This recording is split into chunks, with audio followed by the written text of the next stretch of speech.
네, 다음 강연은 이원욱 국회의원님의 강연이 이어질 텐데요. 화면에 보시듯이 의원님도 이력과 경력 매우 많으셔가지고 제가 일일이 다 확인을 말씀을 드릴 수가 없을 것 같아요. 중요한 거 말씀드리면 이원욱 의원님은 19, 20 그리고 현재 21대 국회의원을 하고 계시고 국회 세계 한인 경제 포럼 대표의원이십니다. 이게 세계 한인무역협회와 굉장히 밀접한 연관이 있는 국회 조직이고요. 그리고 국회 과학기술정보 방송통신위원회 위원장을 또 맡고 계십니다. 이렇게 여러 방면에서 활약해주고 계신 이원욱 의원님을 모시고 오늘 강연을 청해 듣도록 하겠습니다. 의원님 나오실 때 화면으로 큰 박수로 환영해 주시기 바랍니다. 의원님 강연 부탁드립니다. 안녕하세요. 오늘 이 자리에 함께 하지는 못했지만, 줌을 통해서, 유튜브를 통해서 전 세계 15개국에서 150여 명의 차세대 일꾼들이 함께하고 계시고, 국내 대학생들도 100여 명이 유튜브를 통해서 함께하고 계시다고 얘기 들었습니다. 코로나19, 벌써 터진 지가 재작년 12월이었죠. 좀 2개월 있으면은 2년째가 되는데 아직도 위드 코로나를 하고 있지 못해서 오늘 함께 모여가지고 차세대 일꾼들이 같이 했으면은 참으로 좋은 시간이었을 텐데 그러지 못해 매우 안타깝게 생각합니다. 코비드가 어떻게 해서 전파됐나 뭐 이런 것들이 한동안 논란이 굉장히 많았었는데 보통 일반적으로 지금 알려지기에는 그 박쥐에서 천상갑으로 넘어가서 그것이 중국 사람들이 천상갑 그 딱지 비늘을 한약재로 많이 쓰이는데 세계적으로는 희귀동물이어가지고 멸종 위기 동물이어서 잡지를 못하게 하고 있죠. 근데 불법으로 잡으면서 그거를 그 딱지 손톱하고 사실상 성분은 똑같다고 합니다. 그 딱지를 한약재로 잡는 과정에서 그 벗겨내는 과정에서 박쥐에서 천상갑으로 올라갔던 그 바이러스가 인간으로 전파됐다. 뭐 이렇게 알려지고 있고 예전에 메르스 사건이 터졌을 때 그때는 이제 박쥐에 있었던 바이러스가 낙타로 넘어가서 인간에게 그 전이가 됐다. 뭐 이렇게 얘기했죠. 근데 그 이유들이 무엇인가라고 했을 때 결국은 기후변화로 인한 서식지가 파괴되고 그래서 바이러스가 뭐 포유동물 쪽으로 넘어올 이유가 전혀 없었던 건데도 불구하고 물론 박쥐도 포유동물이긴 합니다. 다른 동물로 넘어올 이유가 없었음에도 불구하고 다른 동물을 통해 가지고 인간에게까지 전파된 거 아니냐라고 하는 것이 보편적으로 얘기되고 있는 문제 같습니다. 오늘 우리가 지금 4차 산업혁명이라고 하는 거대한 파고 앞에 서 있는데요. 이 시기에 우리는 무엇을 하고 어떻게 대처할 것인가라고 하는 것을 함께 고민해 보는 시간을 갖도록 하겠습니다. 저는 그 키워드로 상상력을 한번 같이 고민해 보고자 들고 나왔습니다. 이제 슬라이드 보면서 말씀 나누겠습니다. Think different to it right now. 한글로 번역하면은 다르게 생각하라, 행동하라, 지금 당장 이런 얘기였죠. 저는 아까 소개해 주신 대로 국회 과학기술정보 방송통신위원회 위원장을 맡고 있고요. 그러니까 예전에 과학기술부가 있었고 한국에 정보통신부가 있었는데 그것이 합해진 과학기술정보통신부와 방송통신위원회가 있습니다. 공영방송을 목표로 하는 그런 위원회가 있는데 그 두 기관의 장관급이 저희 소관 상임위원회에서 국정감사를 받고 뭐 이러고 있죠. 그리고 오늘 이 자리에서 제가 차세대 일꾼들하고 같이 강연하게 되는 이유는 지금이 21대 국회인데 20대 국회 때는 제가 해외 한인무역 경제인 협회인가? 하여튼 그 단체 옥타와 세계 경제인들, 한인 경제인들을 지원하는 단체였죠. 거기에 부회장을 맡고 있었고 이번에 삼성 국회의원이 되면서 이름을 좀 바꿨습니다. 너무 외우기가 어려워서 세계 한인경제 포럼이라고 이름을 바꾸어서 거기 대표를 맡고 있는데 그 대표 자격으로 오늘 차세대 일꾼들하고 공감의 시간을 갖게 됐습니다. 자, 슬라이드를 한번 넘어보겠습니다. 소는 우유를 마시지 않습니다. 소는 우유를 마실까요? 송아지는 우유를 마시는데요. 그리고 사람들이 제일 좋아하는 음식 중에 하나가 우유인데 왜 소는 우유를 마시지 않을까요? 소는 우유를 마시지 않죠. 풀만 먹죠. 제가 아까 상상력이라고 하는 거를 고민해 보자라고 말씀을 드렸는데 이 단순해 보이는 이 문구 하나가 사람들한테 의문으로 제기될 때 왜 소는 우유를 마시지 않을까? 송아지는 마시는데 거기서부터 상상력이 시작되는 거 아닌가 생각합니다. 상상력은 다른 책에도 나오지 않고 공부에도 배울 수가 없습니다. 그렇게 얘기하는 작가가 있습니다. 그 사람이 누구일까요? 이 사람. 혹시 들어보셨나요? 아니면은 베르나르 베르베르 프랑스 작가인데요. 베르나르 베르베르 저는 굉장히 제일 좋아하는 상상력의 작가인데 책을 읽어보신 분도 많이 있을 것 같습니다. 베르나르 베르베르가 제일 처음에 첫 번째 소설이 개미였죠. 이 개미 그 전에 저희들도 아마 그 차세대 이분들이나 지금 대학생들도 유튜브에 같이 보고 계시는 대학생 분들께서도 어렸을 때 개미하고 놀았던 생각들 많이 날 겁니다. 뭐 발로 밟아보기도 하고 죽여보기도 하고 개미가 줄 서서 쫙 이렇게 지나가면은 어디까지 가는 거야? 그래 쫓아가 보기도 하고 그냥 좀 신기하게는 느꼈지만 곤충일 뿐이었죠. 그런데 베르나르 베르는 개미를 상상력을 통해 인간과 버금가는 새로운 개미를 발견합니다.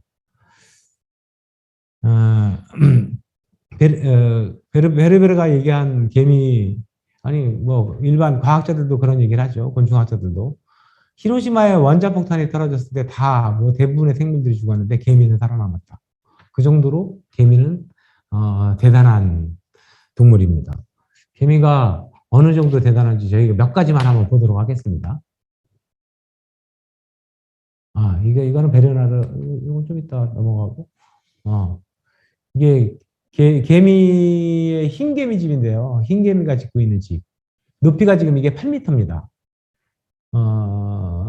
이 8m인데 인간이 지을 수 있는 건축물의 최고 높이가 두바이의 부르즈 칼리파 이게 163층. 요 개미가 지은 건물이 지하 수백 미터, 이 흰개미 집이 지하 수백 층, 그 다음에 지상 수천 층의 높이를 가지고 있는 개미의 건축물인데요. 인간이 지은 건축물하고는 비교도 할 수 없는 아주 그 대단한 건축물을 지은 거죠. 개미 입장에서는. 이 개미가 흰개미가 지은 건축물을 부르즈 칼리파의 높이하고 비교하면 아마 한 3분의 1? 이게 부르즈 칼리파보다도 3분의 2 정도가 더 높은 한 3배 정도 되는 높이입니다. 그리고 다른 개미도 하나 볼까요? 그 정도로 하여튼 그 개미가 이제 대단한 건축물을 지을 수 있는 기술자이기도 하고, 저는 이 개미가 제일 재미있던데, 이거는 가위개미라고 하는 개미예요. 가위개미. 왜냐하면 입에 이렇게 턱에 나 있는 그 이빨로 나뭇잎을 이렇게 딱딱딱딱 자를 수가 있습니다. 그래가지고 이제 가위개미라고 하는 이름이 붙었는데, 이거를 개미가 개미집으로 남은 이파리를 쭈루룩 자기 입으로 집으로 가져갑니다. 그래가지고 거기다 개미 집에다가 아주 쌓아놓고 거기서 버섯을 키워요. 버섯을 키워가지고 그 버섯에서 만들어지는 그 버섯, 그러니까 그 버섯을 그 키운 버섯을 가지고 식량으로 활용을 하고 있죠. 거미가 농장을 만든다라고 하는 거 상상해 보신 적 있나요? 하여튼 거미의 종류가 다양한 만큼 아주 다양하게 살아가는 거미의 모습을 볼 수 있는데, 아까 저희가 봤던 하나만 더 넘어가 보면, 앞에 베르나르 베르베르가 쓴 책들인데요. 개미. 12살 때부터 개미 관찰을 시작해서 개미의 관점에서 인간을 바라본 내용이고, 나무라고 하는 책도 썼죠. 단편집. 이 단편집 나무는 한 30여 편 정도가 담겨 있는 것 같은데, 거기 하나하나가 장편 소설로 쓸 수 있을 만한 내용, 뭐 기후변화에 대한 내용, 인류가 멸망하고 있는데 어떻게 하면 새로운 세상을 찾아갈 것인가 하는 내용, 뭐 이런 것들이 다 단편집에 담겨 있습니다. 그리고 예, 아마도 단편에 담겨 있는 그 내용들이 베르베르 베르베르의 지금까지의 상상력의 총집합체라고 할까요? 어, 물론 그 더 집합체 있죠. 그 이제 상대적이고 절대적인 진리의 백과사전. 14살 때부터 자기의 상상력을 채운 그 보물창고. 그리고 상상력 사전. 이거는 백과사전 후편이고요. 타나토노트라고 하는 책도 있는데, 신체와 혼의 분리를 통해서 이게 사람이 죽어가기 시작하면 이제 혼이 이렇게 쫙 분리가 돼서 다른 세계로 나가는데, 자기 죽음의 순간을 스스로가 만들어서 혼의 세계를 경험하는 뭐 이런 내용의 소설입니다. 그리고 시는 그리스 로마 신화를 중심으로 해서 기독교, 유대교 등 새로운 종교의 시대를 어떻게 열어갈 것인가라고 하는 뭐 이런 내용들이 있고요. 파라다이스, 인간, 천사들의 제국, 아버지와 아버지 등 아주 뭐 다양한 소설들을 많이 만들고 있고, 특히나 베르나르 베르베르가 프랑스에서보다 한국에서 더 많은 책이 팔려요. 그러다 보니까 개미가 그랬고, 베르나르 베르베르의 소설의 많은 부분에는 한국인들이 등장을 합니다. 그래서 한국인 사람한테는 더 친숙한 소설이고 작가이기도 하죠. 다시 넘어가면은 아까 이거는 봤고요.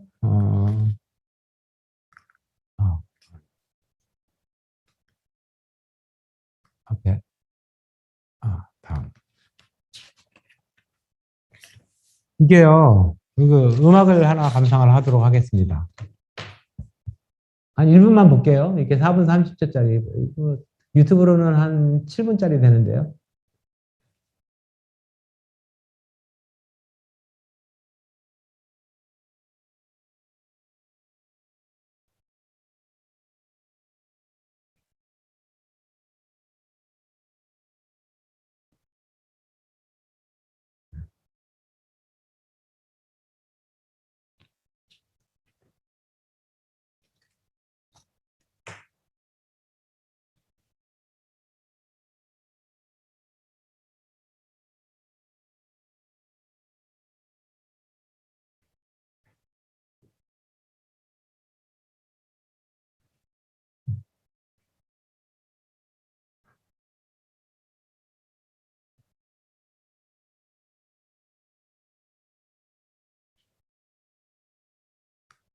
자, 그만 보겠습니다. 한번 지금 유튜브 보시면은 뭐 들어 찾아보면은 4분 33초 이렇게 치면은 다 나오는 그 영상들이 많이 있으니까 끝까지 처음부터 끝까지는 한번 직접 검색해서 보시도록 하고요. 이 존 게이지라고 하는 미국의 그 작곡가입니다. 아주 유명한 작곡가였는데 1952년에 이게 처음 연주한 장면의 그 영상인데요. 1950년 뉴욕의 공연장에 극장에 존 게이지가 아까 박수갈채를 받으면서 등장을 합니다. 그러고 시계를 보고 건반 뚜껑을 열었다 닫았다 열었다 닫았다 3번 3악장으로 구분되어 있어가지고 3번 열었다 닫았다 하면서 4분 33초에 끝나죠. 첫 번째 1막장은 33초, 2막장은 한 1분 몇 초, 뭐 3막장은 3분 몇 초, 2분 몇 초, 뭐 이렇게 해가지고 이렇게 해서 끝나는데 단 하나의 건반을 두드리는 것은 없습니다. 그 악보를 한번 볼까요? 예, 이게 존 게이지의 4분 33초의 그 연주곡의 악보입니다. 당연히 우리가 흔히 얘기하는 콩나물 표가 아무것도 없는 이런 음악이었죠. 음악이 끝나고 4분 33초 연주가 끝나고 존 게이지가 일어나서 인사를 하는데요. 아주 우레와 같은 박수갈채가 터져 나옵니다. 침묵의 피아노 곡이었는데요. 한번 상상을 해보시죠. 여러분들이 지금 집에 대부분이 집이나 사무실에 계실 텐데 극장에 앉아 있다고 생각을 하시고요. 어떤 공연을 보러 갔어요. 거기 공연을 보러 가서 피아노가 가운데 그 무대에 아주 그럴싸한 피아노가 있고 연주가가 나와서 인사를 했는데 박수를 쳤죠. 그리고 무대의 조명, 극장의 조명은 꺼지고 스포트라이트로 피아노 연주하는 곡에 조명이 켜지고 시작을 했는데 4분 30초 동안 아무것도 연주가 없었다.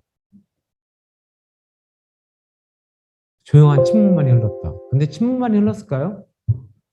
옆에서 기침하는 소리, 숨소리, 나의 숨소리, 내 심장이 뛰는 소리, 이런 것들이 이제 여러 소리들이 들었겠죠.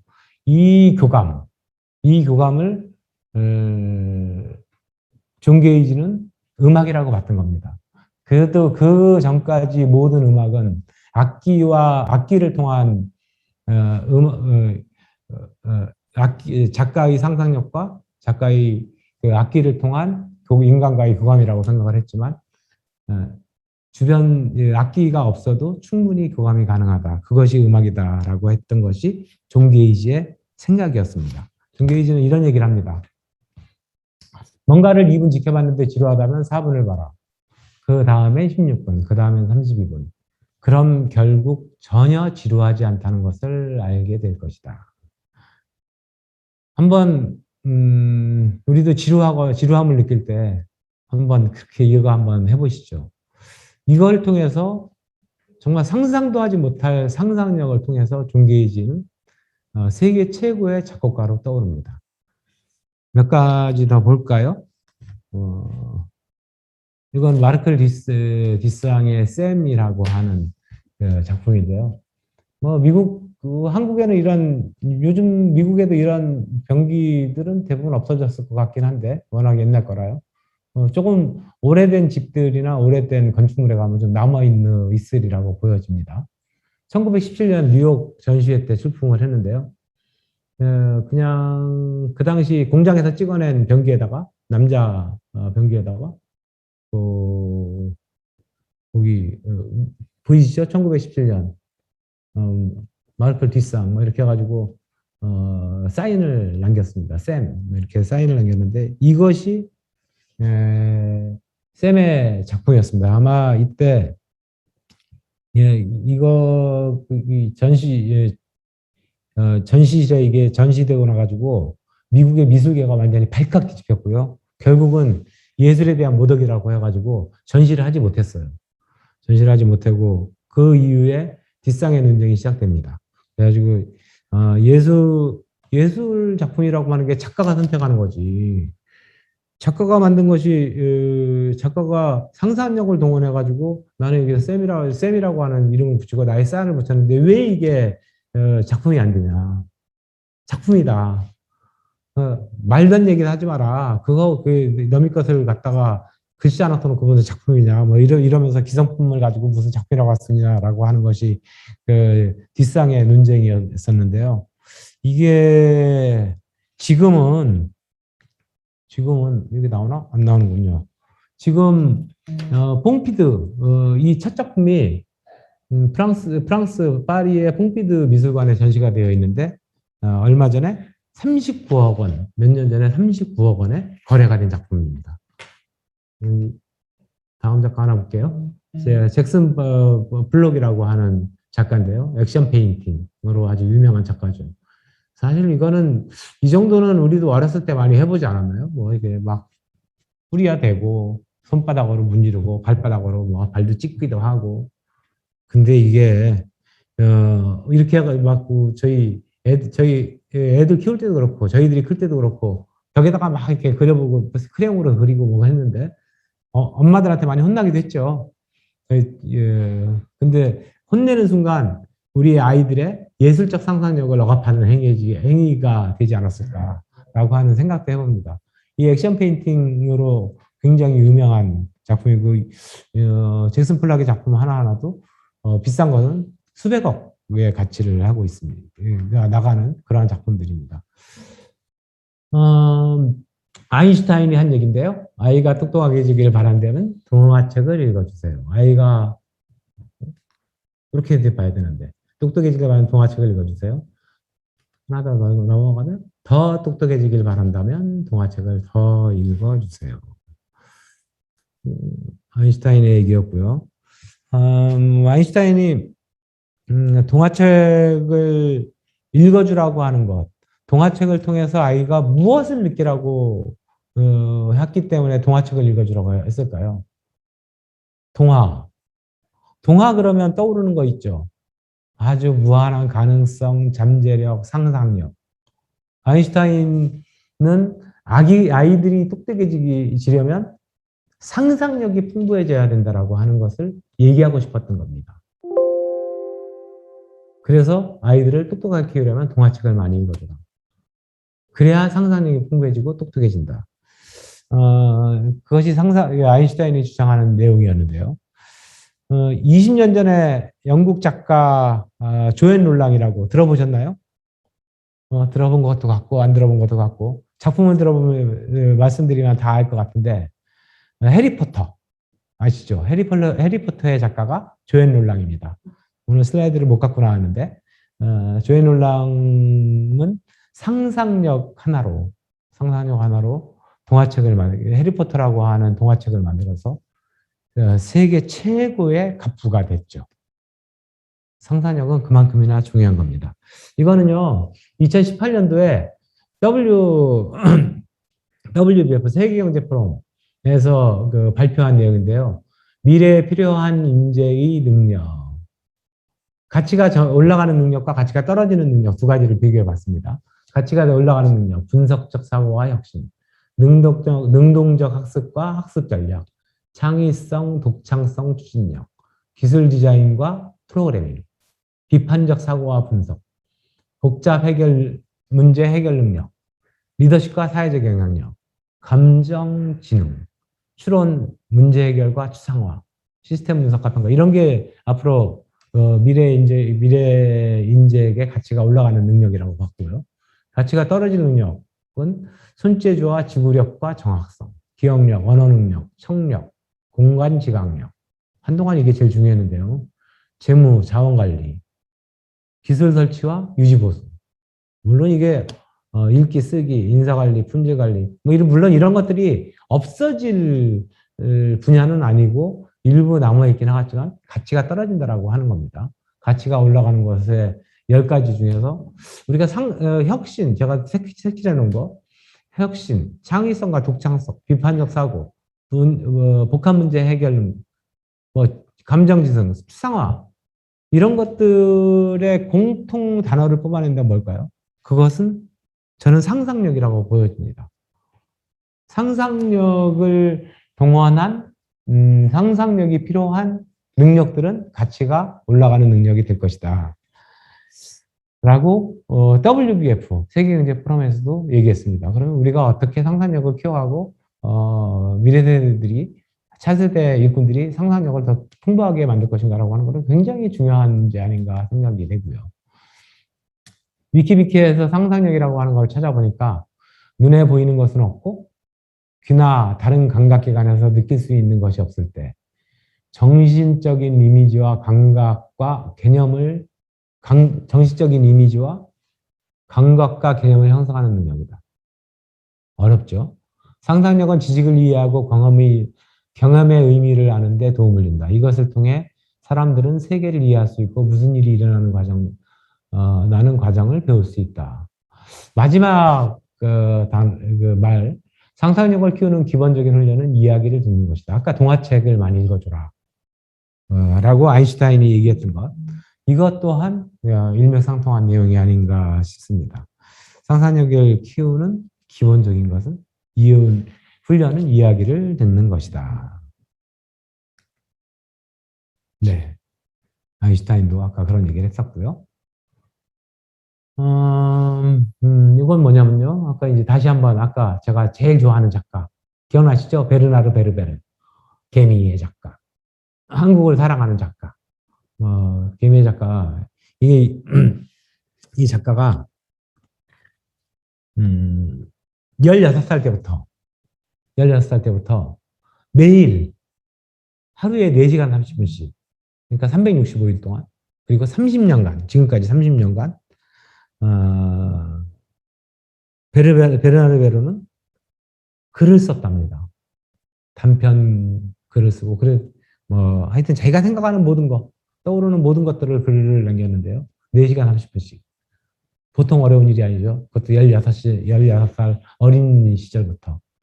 지금까지 계산해 보면은 49,000시간. 날짜로 계산해 보면은 24시간 썼다고 생각하면은 2,000일을 넘는 시간을 썼습니다. 베르나르 베르베르가 이런 얘기를 합니다. 무의식의 상태에서 나타나는 꿈은 자유로운 내면 세계를 표현하는 것이다. 저는 아침에 일어나면 전날 밤에 꾼 꿈에 대해 기억이 나는 대로 두서없이 쓴다. 이성을 관장하는 좌뇌는 이것저것 섞인 꿈을 하나로 정리해주기 때문에 좌뇌가 개입하기 전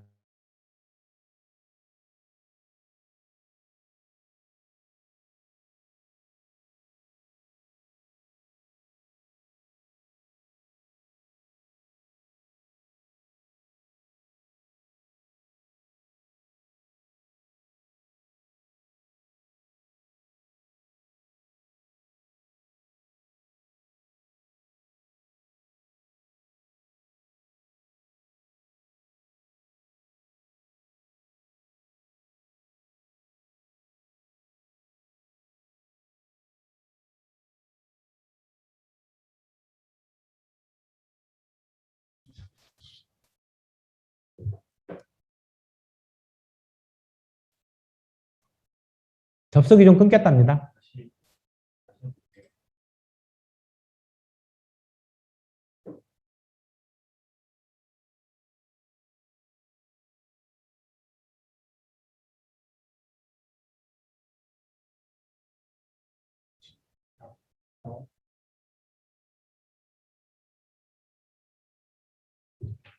어디서부터 안 나왔을까?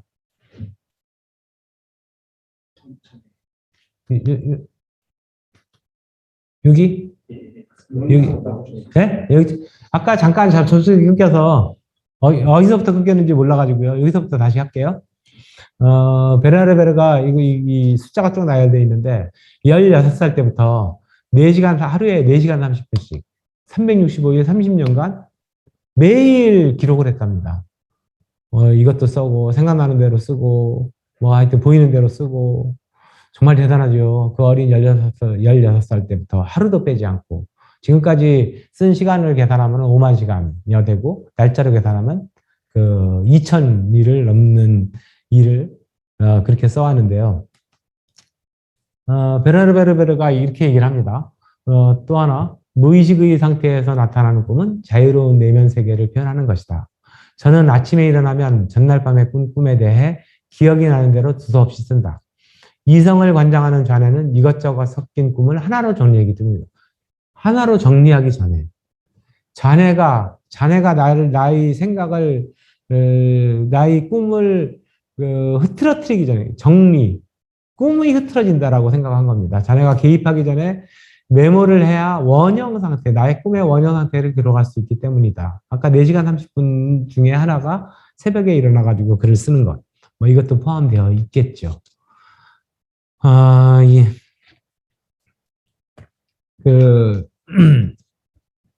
아까 아인슈타인의 동화책을 읽어주라. 그 다음에 더 똑똑해져라는 동화책을 읽어주라. 우리 베르나르 베르베르가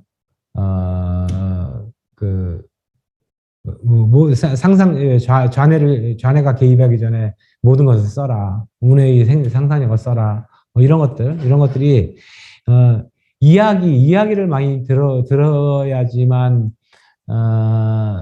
상상력이 키워진다라고 얘기했는데 이 이야기를 듣는 것은 이야기를 통해서 남의 경험을 간접적으로 하는 겁니다. 그래서 이 간접 경험이 많이 들어오는 사람들, 많이 받아들인 사람, 즉 간접 경험의 크기, 경험의 크기가 상상력의 크기가 되는 건데 상상력이 진짜 상상력이 우리 삶에 뭐 도움이 되겠어? 이런 생각이 들 수도 있죠. 근데 아까도 얘기했듯이 상상력이 이야말로 세계 경제 포럼에서도 얘기한 미래에 우리가 커갈 가치의 능력을 얘기해 줄 수 있다라고 보여지고요. 최근에 어떤 일들이 있었을까? 이거 일론 머스크의 하이퍼루프인데요. 이것도 영상 하나 잠깐 보겠습니다.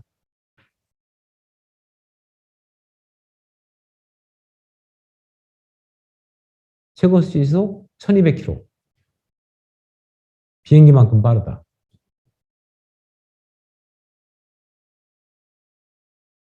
뭐 1%안 되는, 공기가 1%안 되는 진공 상태에서 튜브 속을 떠가지고 달리죠.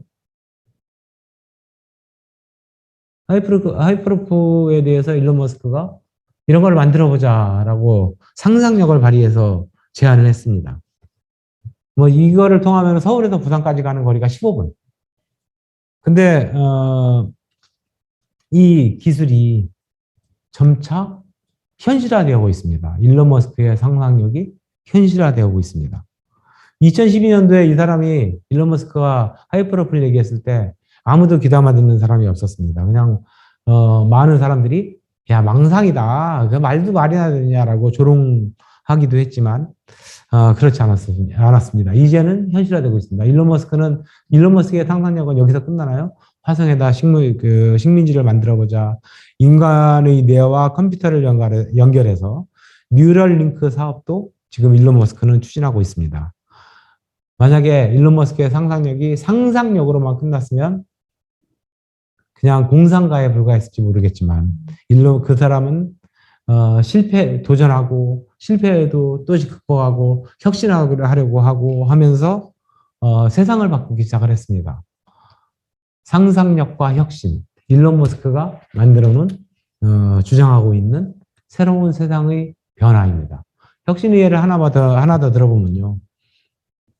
통신회사들이 전화기 사업 열심히 했죠. 이럴 때 인터넷이 등장을 했고, 막 이렇게 통신회사와 인터넷이 경쟁을 합니다.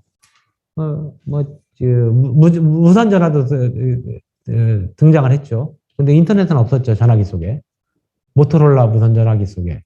삼성 애니콜 무선 전화기 속에 인터넷은 들어있지 않았습니다. 그냥 인터넷은 집에 있는 컴퓨터에 가서 봐야 되는 것.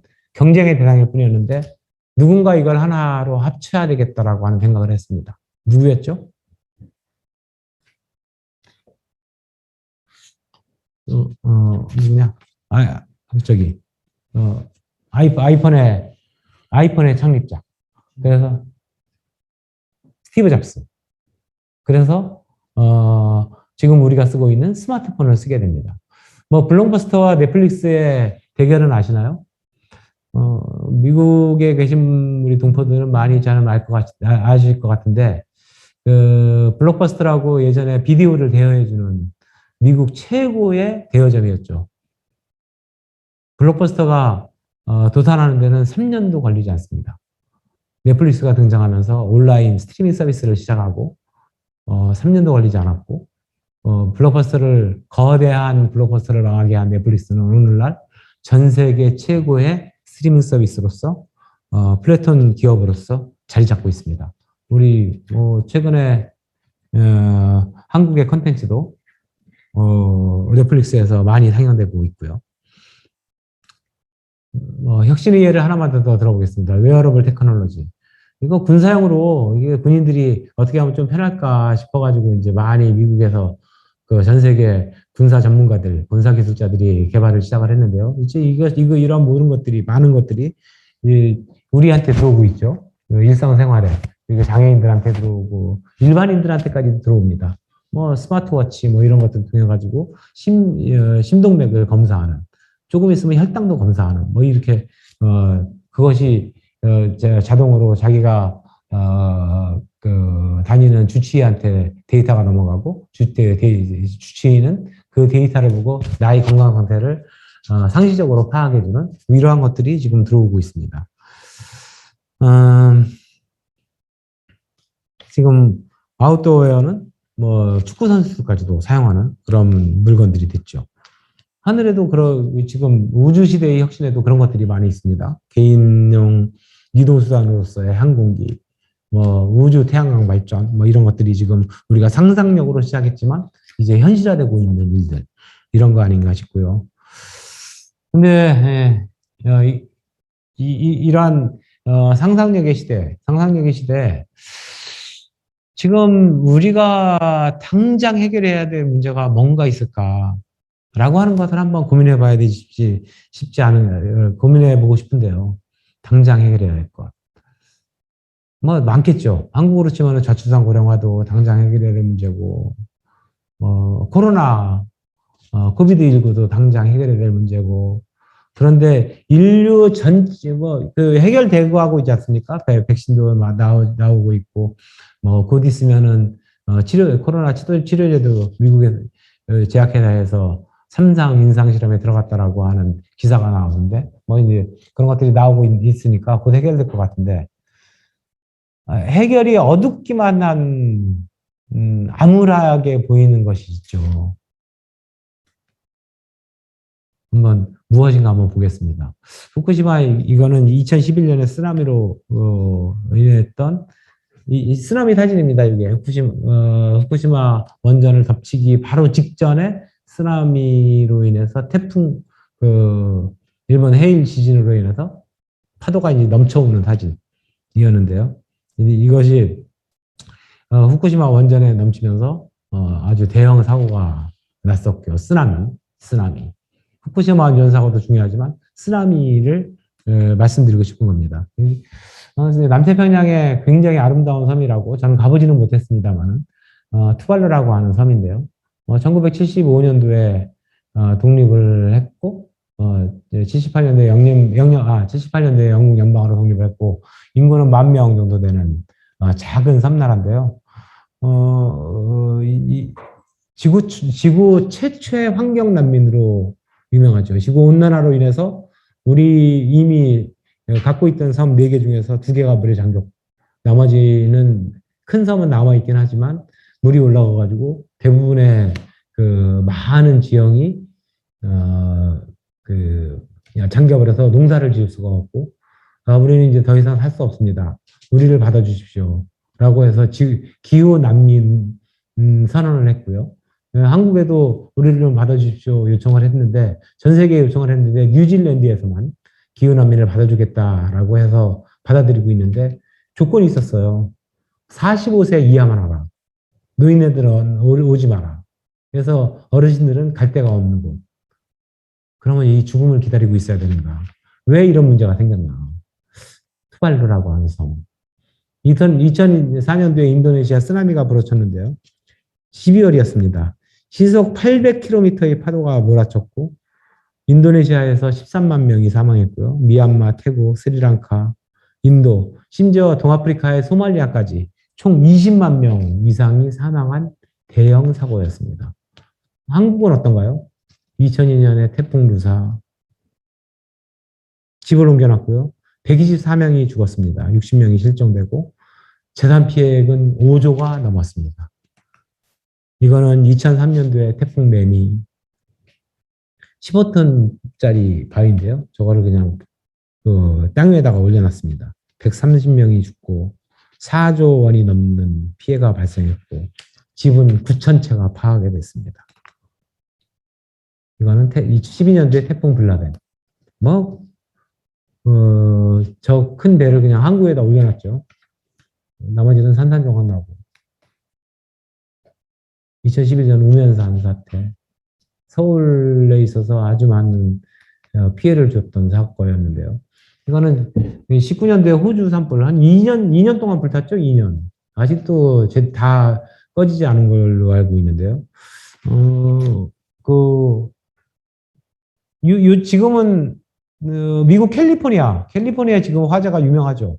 이 슬라이드는 못 갖고 왔는데, 캘리포니아 화재는 올해 불이 붙기 시작을 해가지고 서울 면적의 7배를 태웠다고 하고, 얼마 전에는 이제 외계의 생명체를 전파로 찾아보자 해서 캘리포니아에다가 전파망원경을 만들어 놨는데, 전파망원경 근처 13km까지 불이 타가지고 이게 다 망가지는 거 아니냐, 막 이런 그 위험에 처하기도 한 그런 산불이 났는데, 이 산불이 왜 났나, 왜 이런 큰 산불들이 나고 있나, 이런 것들을 연구한 과학자들에 의하면 지구 온난화로 인해서 그 지역이 건조해졌고 나무들도 건조해지고, 그러니까 불이 한 번 나면은 나무들이 옛날보다 습도가 없기 때문에 훨씬 활활 불을 잘 탈 수 있는 그러한 조건이 만들어졌다. 결국 지구 온난화 때문이다라고 하는 것입니다.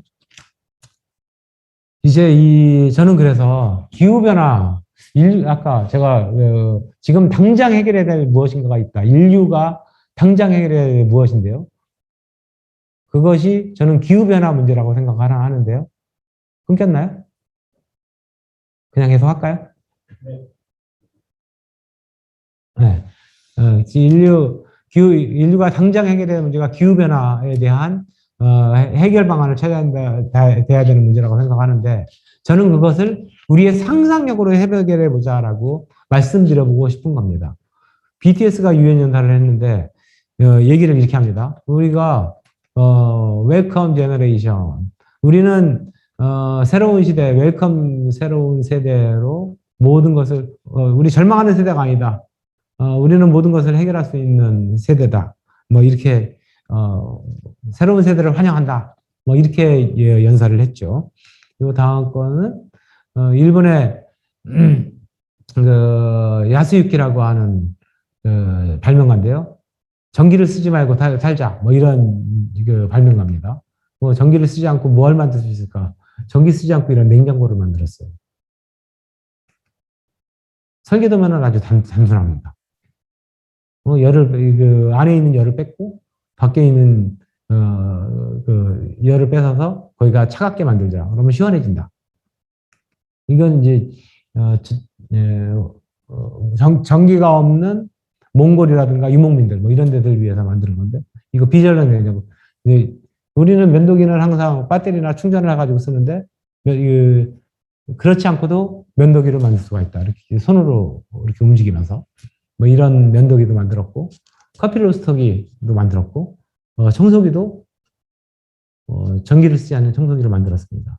음식물 쓰레기 건조기도 만들었습니다. 전기를 쓰지 않는 이런 제품들을 만든 사람이 있었습니다. 그것 또한 상상력의 얘기였겠죠.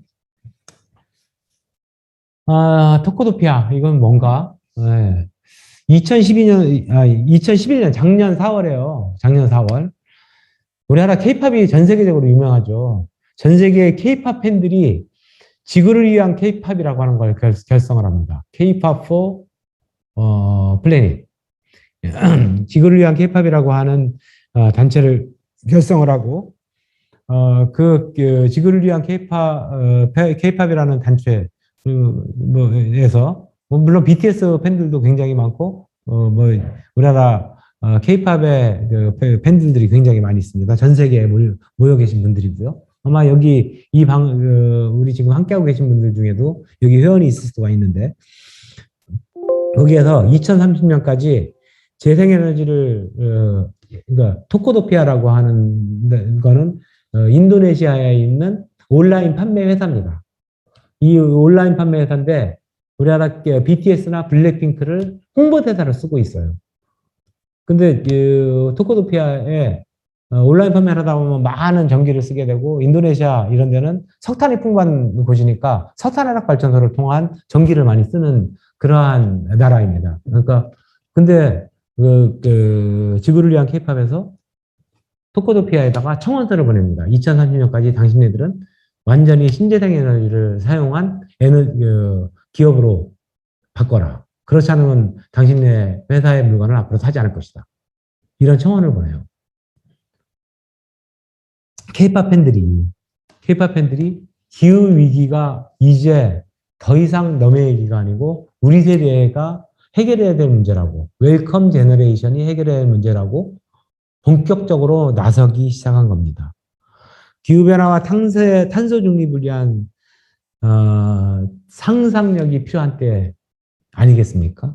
저 토코도피아에 요구했던 그 지구를 위한 케이팝의 회원들과 같이 우리의 차세대 옥타 회원들도 이제 기후변화와 지구를 위한 일들, 이 상상력을 어떻게 동원할 것인가 라고 하는 이러한 생각들을 가졌으면 좋겠는데, 우리 옥타 차세대 회원들은 제가 볼 때는 한국에서 아니면 전 세계 누구보다도 도전 정신이 큰 웰컴 제너레이션입니다. 헬조선의 절망을 넘어서 희망의 세계를 만들어 갈 수 있는 사람들.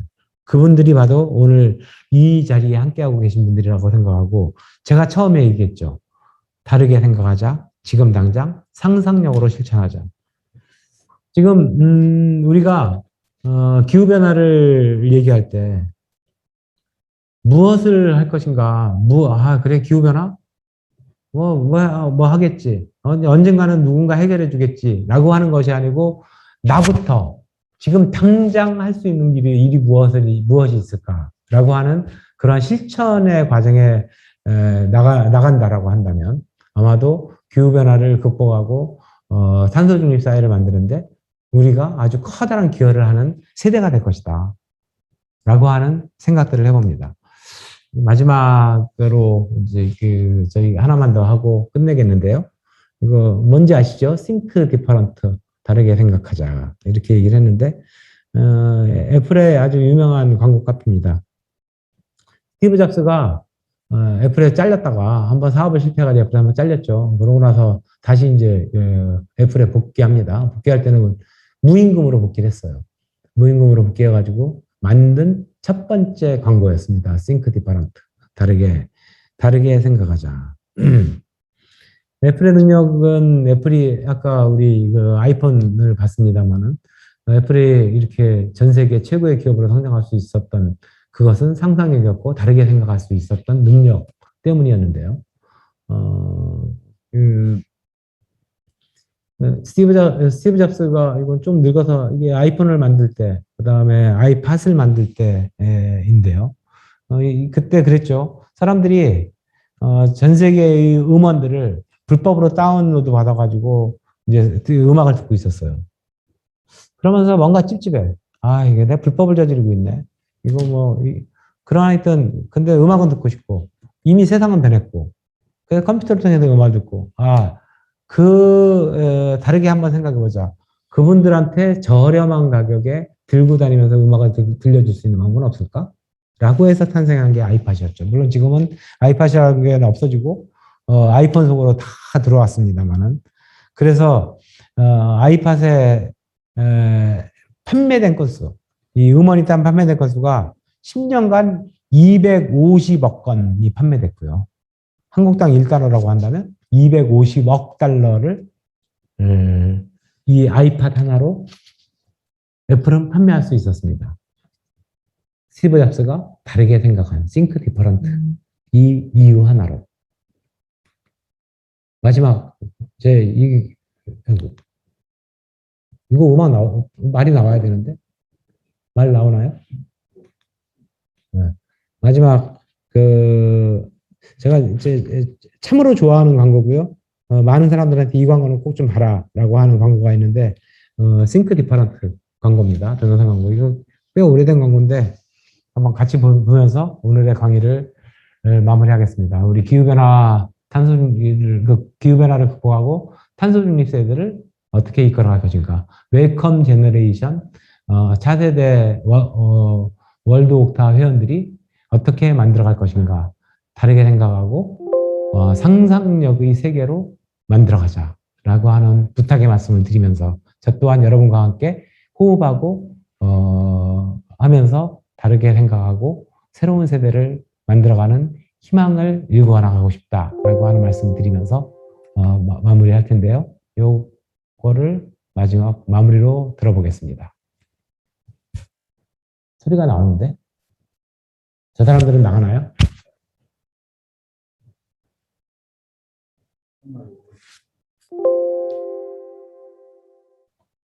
다시 할까? 아이고, 왜 안 넘어가죠? 앞으로 안 나가요.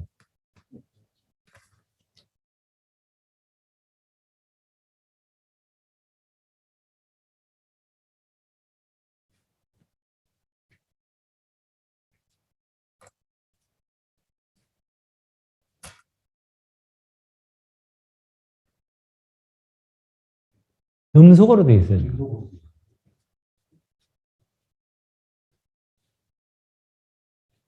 보신 분들도 계실 것 같은데 그래도 한번 마무리하면서 함께 다시 보시죠.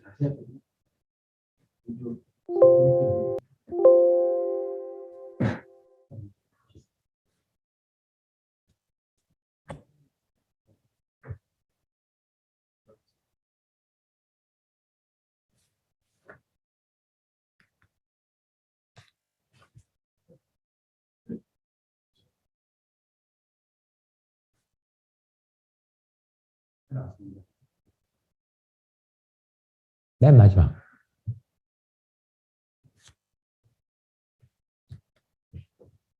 소리 나와요? 이게 계속 음성으로 돼 있는데?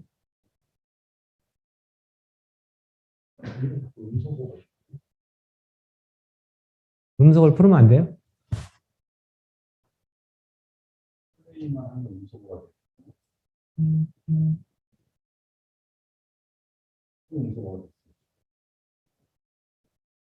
그래요?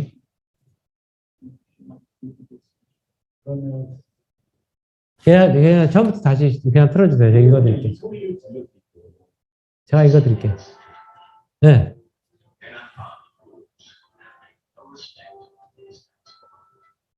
Meet the Fanatics. No matter who you are, everyone gets their favorites.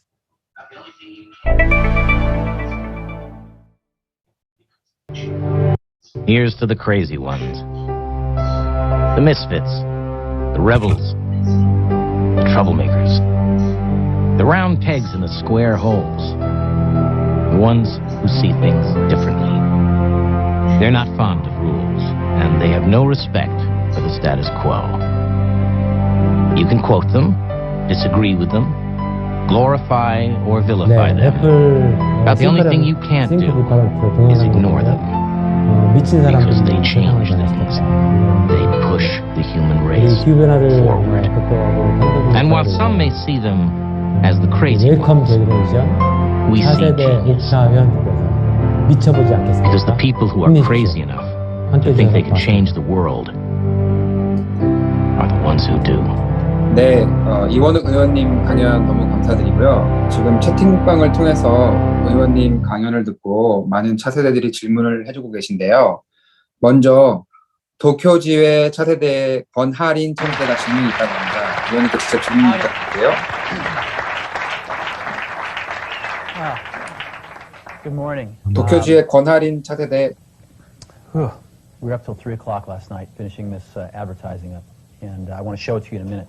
See what you think of it. 음소거 해주셔야 돼요, 권하린 차세대. I've been back about 8 to 10 weeks, and we've been working really hard. And what we're trying to do is not something really highfalutin. We're trying to get back to the basics.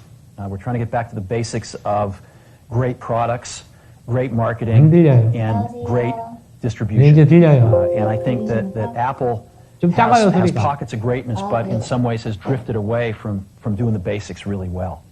So we started with the product line. We looked at the product roadmap going out for a few years, and we said a lot of this doesn't make sense, and it's way too much stuff, and there's not enough focus, and so we actually got rid of 70% of the stuff on the product roadmap. I mean, I couldn't even figure out the damn product line after a few weeks. I kept saying, well, what is this model? How does this fit?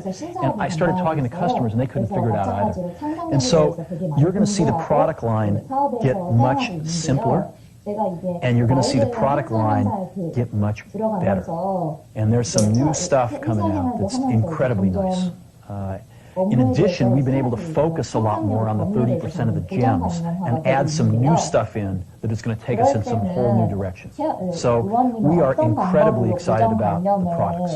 그 타파하시는지 And I 여쭤보고 think 싶어요. 저와 we're really 마찬가지로 thinking 다양한 differently about the 정책이나 kinds of products we have to 시책 build. 같은 것도 And the engineering team 생각하시고 is incredibly 있으시군요. excited. I mean, I 그럴 came 때 out of the 고정 meeting 관념에 with 대해서 people that had 어떻게 just gotten their 타파하는지 projects 여쭤보고 canceled, and 싶습니다. they were 3 feet off the ground with excitement because they finally 그게요. 제가 understood 하고 있는 where Mac would go. 업무의 영역은 And they were 아니어서 really excited about the 정확한 strategy. 답변을 In the same way, 드릴 수는 없는 we, 것 같고 I think, have not been as we have not kept up 그냥 with innovation. 저는 정치인이지 않습니까? Well, I'll give you an example. I'm sure it was talked about 저희 this 이 morning. 사례를 But, we've 말씀드리면 got anywhere from 2 to 3 months of inventory in our manufacturing 저는 이제 supplier pipeline, 유명하지는 and about 않은 an equal 정치인인데, amount in our distribution 이 channel 국회의원들 pipeline. So 사이에서는 we're having to make 참 guesses 일 4, 5, 잘한다 6 라고 months in 하는 그런 advance about what 평가는 the 듣고 customer 있는 wants. 정치인입니다. And 예를 we're not 들어서 smart enough to do 제가 that. Einstein's smart enough to do that. 처음 So 초선됐을 what we're going to do 때 is get really 2012년도에 simple 처음 and 국회의원이 처음 start taking 됐는데요. inventory out of those 그때, pipelines so we can let the customer tell us what they want. And we can respond to it 대한민국의 super 문제가 fast. 뭘까? And you're going to see us be doing a lot of things 뭘 like that 해결해야 today. 되나? It's just the first of 라고 many 하는 things we're 거에 going to 대한 do. 고민을 하다가 So we're 첫 번째 쓴 going to be 책이 not only, I 2013년도 think, catching up. 2013년도에 첫 번째 책을 썼는데 보통 정치인들은 이제 책을 쓰면은 그런 책을 쓰죠. 뭐 나의 정치 철학, 뭐 대한민국 어떻게 바꿔야 되나 이런 책을 쓰는데 저는 청소년 에너지 입문서 신재생 에너지 백과사전이라고 하는 책을 썼습니다. 아마 제 이원욱을 검색해 보시면 제가 쓴 책들의 명록이 쭉 나올 텐데 그 책을 썼는데 그리고 신재생 에너지 국회 포럼에 들어가서 일을 하기 시작했어요. 그때 이미 뭐 기후 변화 이런 것들이 이제 뭐 국가적으로 문제가 좀 되기 시작했고 의제화되기 시작했는데 아니 기후 변화 해봤자 무슨 소용이 있냐? 기후 변화를 실제로 해결하기 위한 방안을 찾아야지. 그것이 신재생 에너지였다. 그래서 그런 책을 썼었고 그 다음에는 미래 에너지 백과사전이라고 하는 책을 쓰고 재선 때 됐을 때는 수소 에너지 백과사전이라고 하는 책을 썼습니다. 그리고 이 기후 변화를 막기 위한 방법으로서 수소 경제 사회를 만들어 가자라고 해서 제가 전문가들하고 워킹 그룹을 만들어서 그 수소 경제법을 최초로 발의했고 아마 전 세계에서 수소 경제법이 가장 먼저 통과된 나라가 대한민국이 되었죠. 그러니까 그래 지금 예를 들어서 뭐 아까 제가 제일 처음에 말씀드린 거 기억이 나실지 모르겠지만 대한민국에 여러 가지 문제들이 있습니다. 이념적 갈등, 저출산 고령화, 지방 소멸, 청년들의 뭐 절망 뭐 이런 여러 가지 문제점들이 아주 중복되어 있는데 이러한 중복된 여러 가지 문제점들을 나는 어떤 상상력으로 무엇을 해결하기 위한 일들을 해볼 것인가에 대한 것들은 결국 상상력의 영역이 아닌가라고 생각이 들고요. 그 상상력을 실현하기 위한 방법을 무엇으로 찾아갈 것인가라고 하는 것인데 그거는 아까 제가 강의에도 잠깐 나오지만 그 경험을 아주 수도 없이 해야 되는데 나 혼자 직접 경험이 얼마나 많이 하겠습니까? 그 간접 경험, 책을 통한 간접 경험, 뭐 남의 이야기를 듣는 간접 경험 이런 것들이 결국 이야기가 돼서 나의 머릿속에 차곡차곡 쌓였을 때 그 상상력이 그것이 상상력으로 되고 상상력을 넘어 혁신이 되는 과정이 생기지 않겠는가라고 하는 생각을 하고 있는데요. 아마 기본적인 줄기는 대부분이 비슷하지 않을까 생각합니다. 그래서 저는 사실은 사람들이 저에 대해서 아니 사업했으면 훨씬 잘했을 걸 왜 정치를 해? 뭐 이런 얘기들도 하거든요. 그런 것들이 이원욱 그러면은 그래 상상력이 꽤 좋은 사람 아닌가라고 하는 평가들을 해주기 때문에 그런 말씀을 하는 거 아닌가 생각합니다. 답변이 잘 안 돼서 죄송해요. 아닙니다. 매우 대단히 감사합니다. 답변 감사합니다. 힘내세요. 네, 다음 질문은 애틀란타 이동현 차세대가 질문을 남겨주셨는데요. 이동현 차세대 직접 의원님께 질문 부탁드릴게요. 네, 의원님 안녕하십니까. 애틀란타에 있는 이동현이라고 합니다. 오늘 정성 들인 강의 정말 감사드립니다. 오랜만에 상상력이라는 것에 대해서 탐구해보는 좋은 시간이었던 것 같아요. 오늘 강의랑 조금 상관없는 질문을 좀 드리려고 하는데요. 아무래도 의원님께서는 그동안 정치 인생을 살아오셨잖아요. 만약에 의원님께서 정치를 하지 않으시고 비즈니스를 하셨다라고 하면은 어떤 사업을 하셨을지, 그리고 오늘 말씀해주신 기후변화와 관련되어 가지고 의원님께서 가지고 계신 뭐 대박 사업 아이템이 있다라고 하시면은 하나 공유를 좀 부탁드리겠습니다. 아마 저는 어렸을 때 꿈이 과학자였어요. 과학자였는데 초등학교 5학년 때 저희 어렸을 때는 요즘도 그러나 저희 어렸을 때는 제가 1963년생이거든요. 그러니까 초등학교 5학년 때 이게 뭐 6.25 주간에는 6.25 포스터를 집에서 그려와라.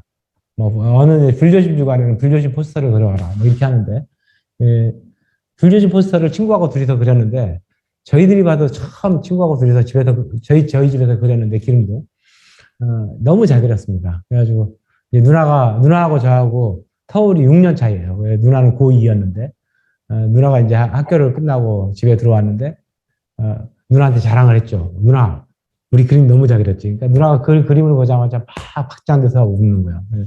야, 불을 빨간색으로 그려야지 왜 녹색을 칠해놨어. 그때 생명이 시작됐던 겁니다. 그래서 이제 과학기술 저희 때는 요즘에는 이제 이과, 뭐 공대 이런 데 다 뽑아주죠. 생명도. 그래가지고 정록색약이어가지고 그때 이제 저희 때는 이과는 모르지만 공대를 갈 수가 없었어요. 거의 대학에서 뽑아주지 않았어. 그래가지고 이제 제가 결국은 이제 인문사회계를 가고 법학과를 가고 뭐 이렇게 해가지고 전혀 새로운 인생을 살게 됐는데, 근데 만약에 제가 사업을 했다면 그러니까 정치를 하면서도 아까 제가 신재생 에너지 백과사전, 그러니까 정치인들이 생각하지 못하는 그러한 책을 내가 이렇게 쓰고 있더라고요. 그것이 아마 어렸을 때 가졌던 꿈들 때문이 아니었나라고 생각을 하고, 그리고 또 지금 또 우연히도 과학기술정보방송통신위원회 위원장을 또 하고 있잖아요. 이것도 또 저 어렸을 때의 꿈을 실현하는 과정이 아닌가라고 하는 생각을 하는데, 만약에 사업을 했다라고 한다면 그런 쪽에 과학기술과 관련된 어떤 일들을 하고 있지 않을까 싶고, 하여튼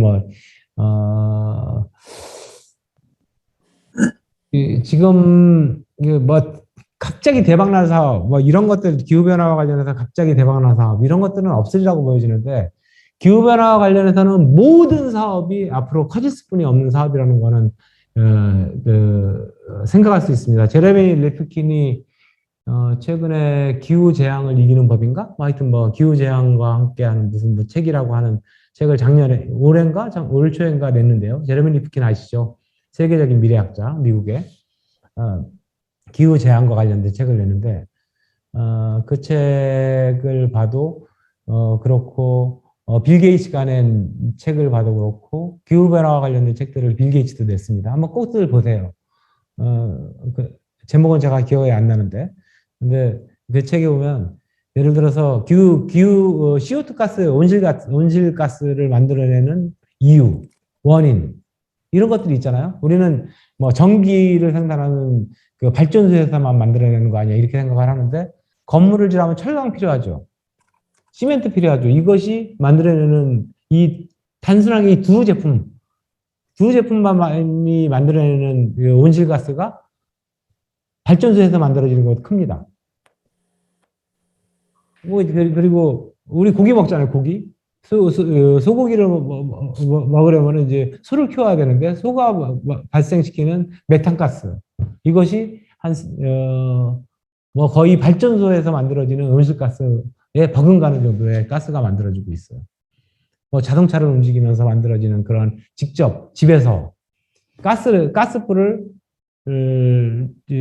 떼고 뭐 이렇게 직접 직화라 그러죠. 뭐 내연기관차가 우리 경유나 휘발유를 떼면서 하는 이러한 것들을 통해서 만들어지는 온실가스. 뭐 이런 것들이 하여튼 무지하게 큰데, 저는 지금 당장 모든 것을 시작을 해야지만 가능하다고 생각합니다. 아마 그리고 전 세계의 지도자들이 그럴 수뿐이 없는 환경으로 가고 있을 것이다. 이미 애플이라든가 마이크로소프트 글로벌 기업들은 알리백이라고 하는 거를 선언을 했잖아요. 이게 삼성에다가 그렇게 얘기를 합니다.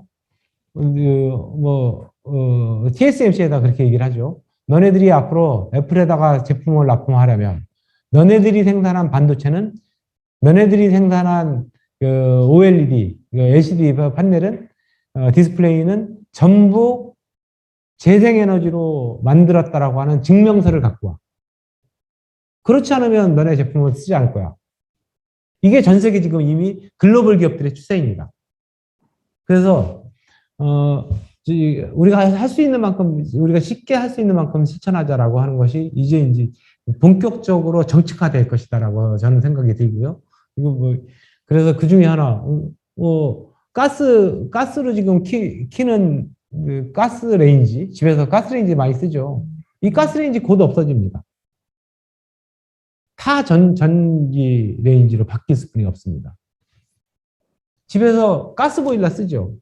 기름 보일러 쓰죠. 다 전기로 바뀝니다. 머지않아서 벌어질 일들입니다. 만약에 주식에 투자한다면 석탄화력발전소에다 주식 투자하면은 이건 필망이죠. 순간적으로는 오르고 내리고 할 수 있어도 장기적으로 봤을 때 10년도 안 걸려서 완전히 폭망할 것이고, 그 가스로 만드는 레인지 사업을 전기 사업으로 변화시키지 않는다면 그 회사는 필망입니다. 그래서 그러면 그 회사 만드는 회사만일까요? 그거를 바꿔주는 사람 아주 다양하게 존재하겠죠. 거기 밸브를 만드는, 가스레인지에 들어가는 밸브를 만드는 회사, 이런 거 다 없어지는 회사 일들이겠죠. 우리가 어떤 일들을 할 것인가라고 하는 거는 아까 지구를 지키는 K-팝, 그것이 일상화되고 있는데 소비자들이 요구하니 기업이 듣지 않을 수가 없는 거죠. 그러한 상상력을 동원한 사업을 한다면 아마 대박을 터뜨릴 수 있는 사업들이 많이 보일 것이다. 이렇게 생각됩니다. 시멘트 산업 투자하지 마세요. 알겠습니다. 감사드립니다. 네. 테슬라 주식을 좀 갖고 있는데 아직 좀 더 들고 있어야 되겠네요. 그럼요. 전기차 산업, 이미 벤츠라든가 이런 데도 그 내연기관차를 포기하겠다고 발표를 했고요. 아마 현대는 내연기관차를 꽤 오래 갖고 가긴 할 것 같지만 주 생산 품목은 현대나 기아도 전기차나 수소 전기차로 바꿔가고 있는데, 수소 전기차는 현대차가 세계 최고 탑이지 않습니까? 그래서 주식가 앞으로 괜찮을 겁니다. 알겠습니다. 감사합니다. 네, 이어서 다음 질문 이어가겠는데요. 다음 질문은 도쿄지회 차세대 이수재님께서 직접 질문해 주시겠습니다. 안녕하세요. 도쿄지회 이수재라고 합니다. 잘 부탁드리겠습니다. 지구 온난화랑 기후 문제 같은 문제를 상상력으로 극복하자라는 말씀 되게 인상 깊었는데요. 제가 얼마 전에 도쿄에 있는 미래과학 박물관이라는 곳에 다녀왔어요. 근데 거기서도 이제 다음 세대에게 건강한 지구를 넘겨주자를 되게 주요한 테마로 다뤘었거든요. 거기서 느낀 게 이제 진짜 기후 변화 같은 게 정말 가까운 미래라는 걸 느껴서 그 다음부터는 제가 분리수거를 진짜 되게 열심히 하고 있어요. 페트병에서 라벨을 떼서 버린다든가. 네, 그런 거 이외에 혹시 저희가 이제 가까운 곳에서 제가 개인적으로 실천할 수 있는 지구를 위한 행동이 뭐가 있을까요? 가르쳐 주시면 감사하겠습니다. 네, 많이 있을 것 같은데요. 일단 저는 사람들이 아주 쉽게 생각할 수 있는 것 중에 하나가 플라스틱을 사용량을 어떻게 줄일 것인가 라고 하는 것이 있는 것 같고, 종이 사용을 어떻게, 컵 하나를 어떻게, 종이컵 하나를 어떻게 줄여보고 안 써볼 것인가. 템블러 쓰면 되잖아요. 먹어 쓰고.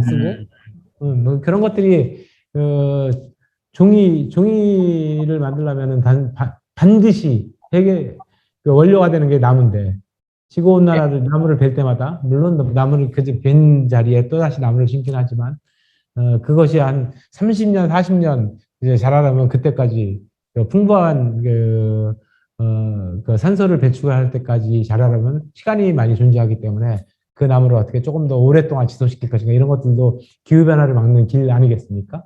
그런 것 중에 하나가 플라스틱 사용량을 줄인다거나 종이 사용량을 줄인다거나 뭐 이런 것들이 있을 것 같습니다.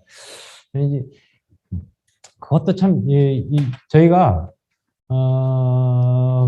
디지털 기술이 발전하고 인터넷 하면은 종이 없는 세상이 도래할 것이다라고 했는데 실제로 그렇지 않거든요. 종이 사용량이 훨씬 늘어났습니다. 옛날에 손으로 기한을 할 때는 이렇게 다 하나 한 글자 한 글자 적었죠. 그래가지고 뭐 만약에 잘못된 게 있으면 화이트로 이렇게 지우고 거기다가 다시 쓰고 이거를 다 처음부터 다시 쓸 수가 없으니까 뭐 이래서 종이가 뭐 많이 써봤자 기한 한 장에 2장 뭐 이랬으면 됐는데 요즘에는 다 편하니까 프린트 척척척척 해가지고 뭐 글자 하나 잘못됐으면 다시 프린트 뭐 이렇게 재생이라는 게 없죠. 물론 그 종이가 다 버려지는 건 아니고 재생해서 다시 쓰는 이런 기술들이 발전하긴 했습니다만 그런 종이 한 장이라도 어떻게 아까 쓸 수 있을 것인가라고 하는 것들이 다 기후변화를 막아내는데 작은 실천 되지 않을까 싶습니다. 네, 감사합니다. 근데 진짜 듣고 계신 분들도 기후변화 같은 거 자기가 하나하나 조금이라도 실천해서 진짜 우리가 힘을 합쳐서 조금씩이라도 건강한 지구를 넘겨줬으면 좋겠어요. 감사합니다. 네, 의원님, 진행을 맡은 제가 질문을 한 개 드려도 되겠습니까? 네, 그럼요. 네, 의원님께서 혁신을 통한 미래 세계에 대한 준비 관련하여 강연을 해주셨는데요. 저는 이제 미래 세계에 대한 준비도 중요한데 지금 우리가 살고 있는 현실 세계의 갈등에 대한 화두를 좀 던져보고 싶습니다. 특히나 대한민국의 가장 큰 갈등이라 하면 세대 간의 갈등을 꼽을 수 있겠는데요. 특히 이 정치적인 이슈에서 세대 간의 갈등이 굉장히 크게 부각되고 있고 이런 상황에서 의원님께서 강조하신 어떤 혁신을 통해서 우리 세대가 안고 있는 정치 간의 혹은 정치에서 보여지는 세대 간의 갈등을 좀 풀어갈 수 있을지 의원님께서는 아무래도 의정 활동을 하셨으니까 고민을 많이 해보셨을 것 같아서 그런 이야기를 좀 듣고 싶습니다.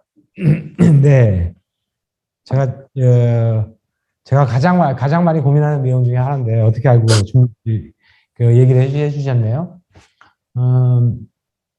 지금 한국에서 이제 대통령 선거가 후보들이 경선들이 막 진행되고 있잖아요. 여당이나 야당이나. 저는 정세균 전 총리를 지원하기 위해서 아주 열심히 한 1년 동안 열심히 다니면서 조직 작업도 하고 사람들도 만나고 그 정책도 제안하기도 하고 했었는데 제가 정세균을 통해서 만들어보고자 했던 나라가 있기 때문이었습니다. 그러니까 물론 지금은 이제 중간에 국민들로부터 선택을 못 받아서 중간에 포기하셔서 이제 후보가 될 수 없는 위치로 처하게 됐지만요. 근데 대한민국 사회가 지금 옛날에 역사책에서 본 일들 있죠. 1945년도에 우리가 해방이 되고 그때 해방 직후에 한국 사회가 굉장히 이념적 대립이 격화됐었습니다. 그래서 그러니까 신탁 통치를 받느냐 마느냐, 그래서 찬탁 반탁 논쟁 뭐 이런 것들이 있었는데요.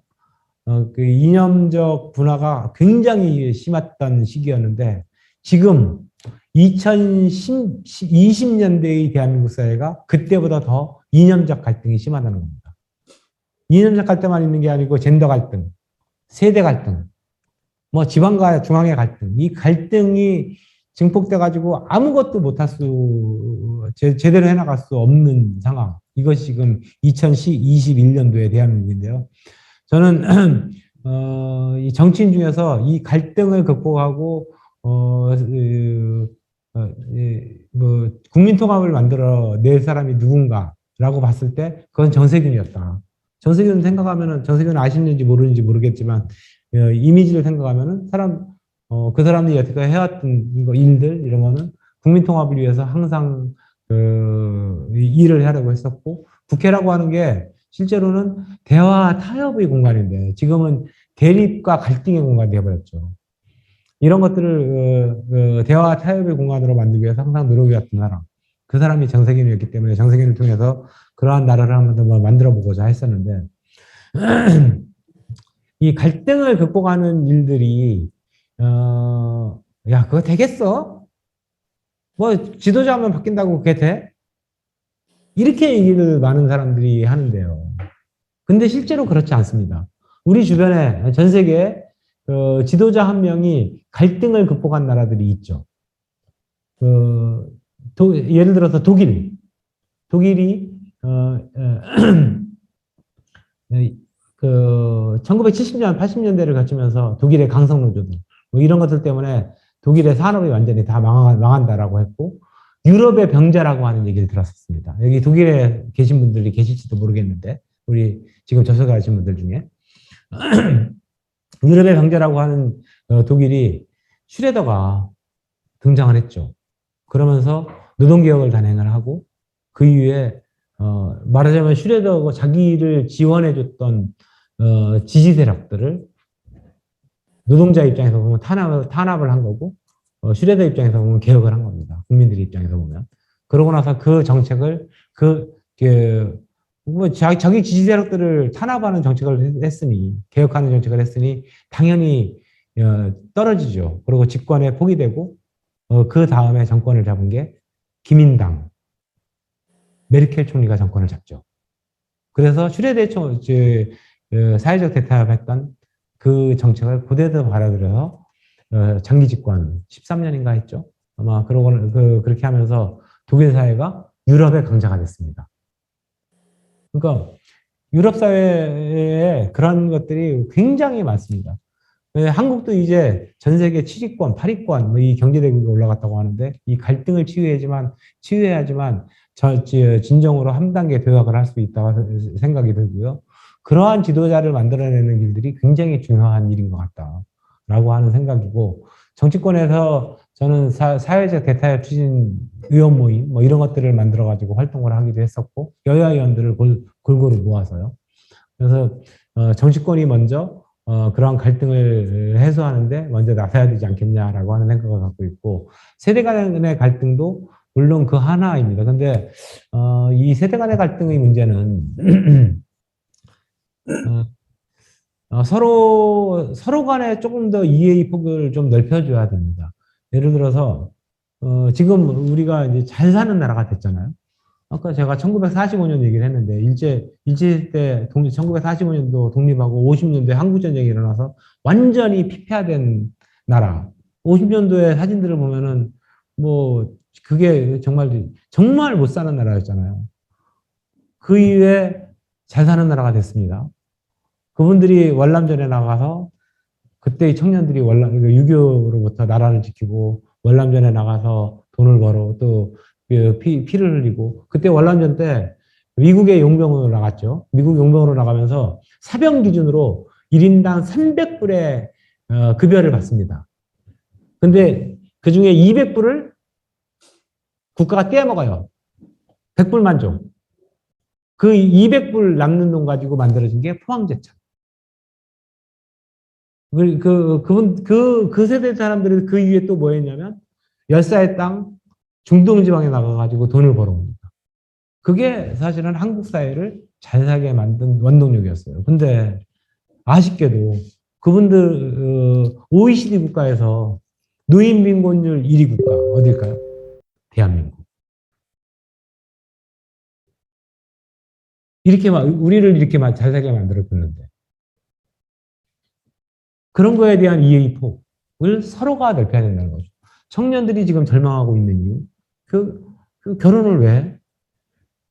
결혼은 가까다 또 결혼한 사람 있죠. 뭐 출산율이 0.8로 떨어졌습니다. 애를 왜 낳아? 왜냐하면은 그 교육비를 어떻게 감당하라고? 부동산은 그렇게 오르고 있는데, 이 절망하는 청년들의 문제를 해결해 줘야죠. 그러면 교육비 안 드는 나라를 만들어 주는 것 충분히 가능합니다. 대한민국이 세계 경제력 10위권입니다. 이미 이거 10위권이 아니고 20위권, 30위권, 심지어 부탄 같은 나라들, 그 나라는 세계 국가 운영의 정치 철학, 정치의 목표를 행복이라고 하는 데 두고, 대학교까지 무상교육, 의료 무상, 이렇게 그런 나라를 실현했습니다.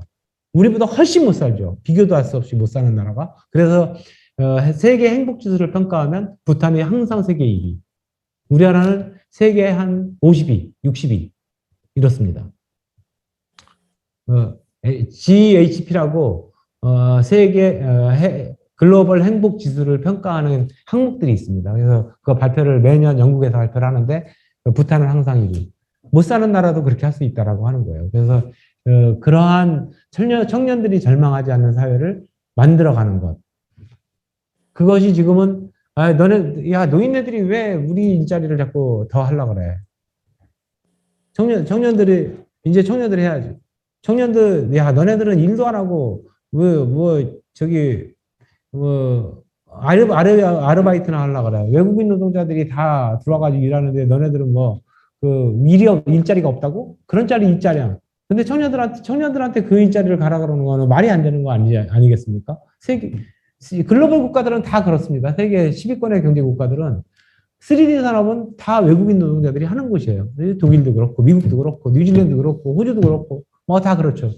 근데, 기성세대가, 일자리 있는데 너네들이 안 가가지고 외국인 노동자들이 오는 거잖아. 이건 말이 안 되는 주장이죠. 그러한, 것을 풀어가는 것. 그러한 것을 서로의 세대 간의 이해의 폭을 넓혀 가는 것이 갈등을 해소하는 첫 번째 단초이 아닌가 생각합니다. 그것을 풀어가야 된 것은 정치권이 특히 주의를 기울여서 해야 될 일들이고요. 네, 의원님 답변 대단히 감사합니다. 사실 저도 결혼을 안 했고 결혼을 해도 아이를 가질 생각이 없는 입장인데 굉장히 뜨끔한 충고로 받아들여지네요. 마지막으로 시간 때문에 한 분만 더 질문을 받아도 되겠습니까? 예, 마지막 질문은 호주 시드니에서 참가해 주신 이자연 차대대님께서 질문을 좀 해주시겠습니다. 제가 앞선 강의 질문을 꾀해서 혹시 이유빈 뉴욕 사는 참가자분이 질문하셔도 될 것 같아요. 시간이 모자라시다면. 예, 그러면 질문을 양보해 주셨으니까 다음 질문 뉴욕지회 이유빈 차대대 질문 부탁드려요. 네, 안녕하세요, 위원님. 상상력에 대한 강의 너무 감사하게 잘 들었고요.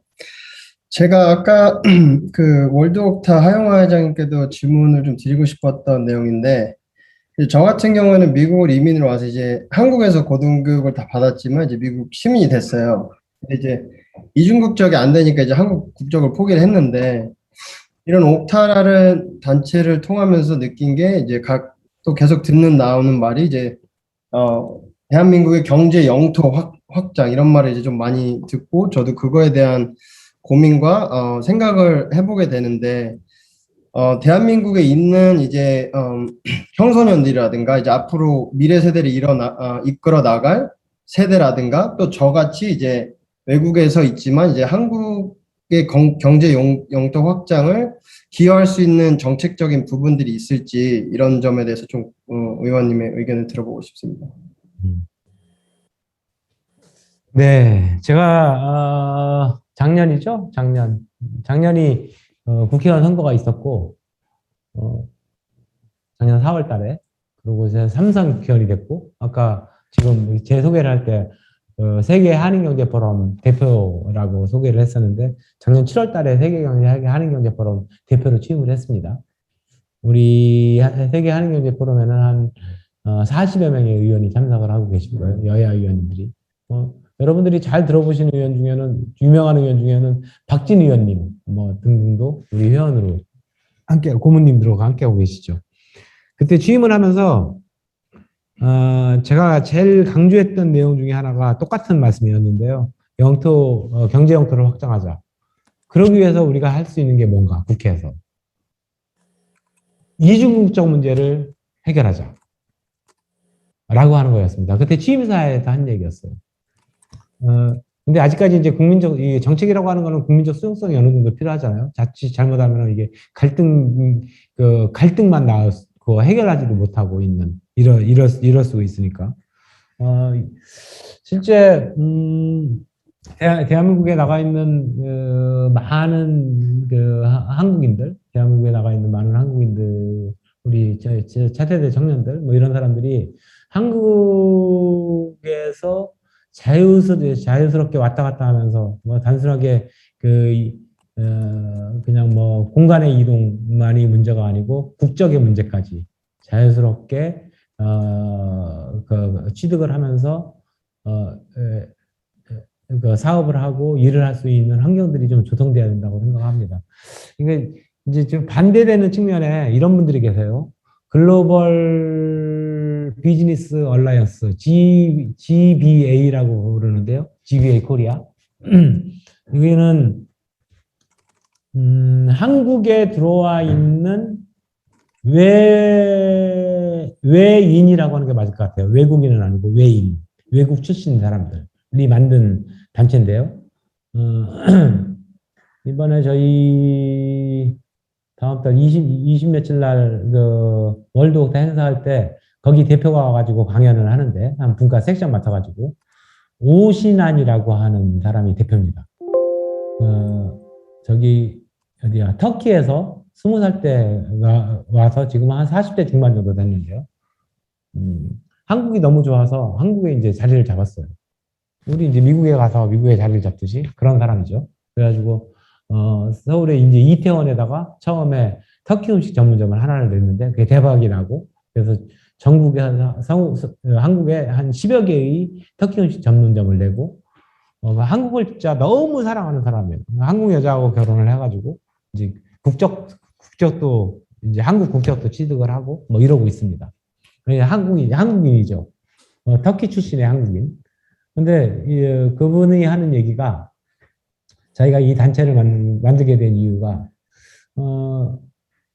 예전에 우리 70년대 아마 뉴욕에 계시니까 우리 이제 미국 이민 1세대라고 보면 한 60년대, 70년대 이렇게 시작이 됐잖아요. 근데 그분들이 아메리칸 드림으로 이제 갔는데 저희 한국만이 간 게 아니고 전 세계의 사람들이 아메리칸 드림을 갖고 갔죠. 지금 아주 전 세계의 많은 국민들이 코리안 드림을 갖고 한국으로 오고 있다라고 하는 거예요. 그래서 지금 오신안의 얘기에 의하면 뭐 오스만 투르크 뭐 이름이 그랬었는데 그거를 한국말로 국적을 취득하면서 한국 이름을 오신안이라고 진 겁니다. 그래서 오신안 회장의 얘기에 의하면 전 세계에 212개국의 그 유엔 등록 국가가 있는데 한국에 들어와 있는 그 외인들, 왜 외인이라고 하냐면 국적을 포기한 사람이 있기 때문에 제가 외인이라고 부르는 겁니다. 한국 국적을 갖고 있는 사람이 있기 때문에 외국인 출신, 외국 그 국적을 갖고 있는 사람도 있고 몇 개의 국가나 들어와 있을까요? 212개 국가 중에서 100개? 200개 국가의 국민이 더, 예. 네, 200개. 그 사람들이 전부 코리안 드림을 꿈꾸면서 그래서 대부분 여기서 한국에서 사업을 하고 뭐 이러고 계신 분들이 학생만 있는 게 아니고 실제 사업가도 굉장히 많이 있고 뭐 그러고 있다라고 하는 건데 그것도 사실은 어떻게 보면 한국의 경제력도를 넓히는 길이죠. 그러니까 우리 옥타 회원들, 차세대 회원들을 통해서 한국의 경제력도가 넓어지는데 이중국적 문제라든가 이런 것들이 일정 부분 한계를 작용하는 측면들이 좀 있고 그러한 제도를 이제는 풀 때가 됐다. 이제 적극적으로 풀어줄 때가 충분히 한국은 됐다. 왜냐하면 200개 국가에서 한국에 들어와서 코리안 드림을 꿈꾸고 있는데 그런 사람을 수용하면서 왜 한국인들은 오히려 훨씬 더 한국말도 이미 알고 있고 한국의 정서적 그 가치를 갖추고 있는 1.5세대까지만 하더라도 한국말 잘 유창하게 하잖아요. 그런 사람들에 대해서는 이중국적이라고 하는 잣대로 한국을 멀리하게 만들까? 그거는 우리의 특히나 저출산 고령화 시대에 한국의 인구가 급격히 줄고 있는 이 상황에서 반드시 극복해야 될 과제다. 이렇게 생각하고 있습니다. 답변이 좀 됐나 모르겠네요. 네, 감사합니다. 저도 똑같이 겪고 있는 국적 문제라든가, 근데 생각을 하고 계시다고 하니까 저로서는 또 기대도 되고, 또 기다려지고 합니다. 감사합니다. 네, 의원님 답변 감사드립니다. 이로써 오늘 이원욱 의원님의 강연과 질의응답 시간을 마치도록 하고요. 의원님 앞으로도 좋은 의정 활동을 저희가 기대하면서 큰 박수로 응원의 박수로 마무리했으면 좋겠습니다. 의원님 강연 감사드립니다.